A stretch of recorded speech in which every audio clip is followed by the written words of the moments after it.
Кіші жүздей кісің жоқ, найзасының ұшалтын деп айтылатын, ер басына екі талай күн туған алмағайып сәттерде айласынан бұрын найзасы қимылдайтын, қылышқа жақын қыршаңқысы көп 25 таңбалы кіші жүздің бүткіл сөз билігін уысында ұстаған Алшын Әйтеке би атамыз айтты деген бір сөз бар. Бай болсаң елге пайдаң тисін, батыр болсаң жауға найзаң тисін.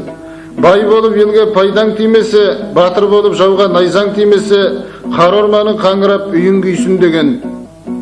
Сол айтпақшы, басқа қонған бақты бағалай біліп, Алла тағала берген асыл қасиетті, халқының қажетіне жарата алған айрықша дарын иелері арғы бергі тарихымызда аз өтпеген деседі. Біздің бүгінгі кейіпкеріміз бай болмаса да, батыр болмаса да, Тәңір сыйлаған талантының арқасында есімі ел аузында жүрген, ең бастысы елге қызмет етуден артық ештеңені биік мұрат етпеген қарапайым ғана қазақ шалы.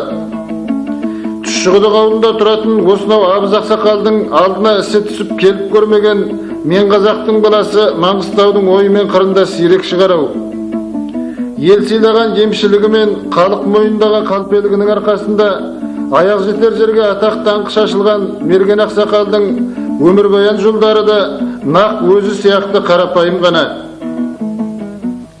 1932 жылдың 16 ақпанында Маңғыстау ауданының Қарашағыр ауылдық советінде етікші Нәбидің отбасында дүние есігін ашқан мекен 39-46 жылдар аралығында Түрлен деген жердегі мектепте, 1946-47 жылдары Форт-Шевченко қаласындағы мектепте білім алады.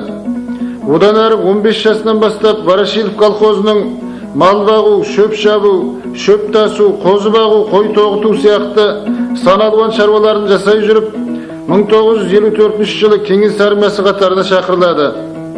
Отан алдындағы борышын Ресей жерінде өтеген кезеңінде офицерлердің әйел бала шағасын емдеп, ерекше қасиетімен көзге түсіп, соның арқасында 3 жыл армияның 2 жылдан соң мерзімінен бұрын ертелетіп елге оралады.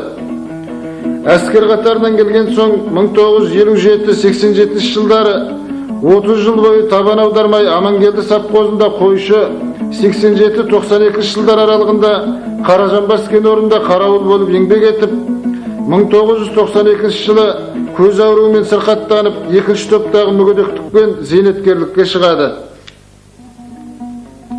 Қазіргі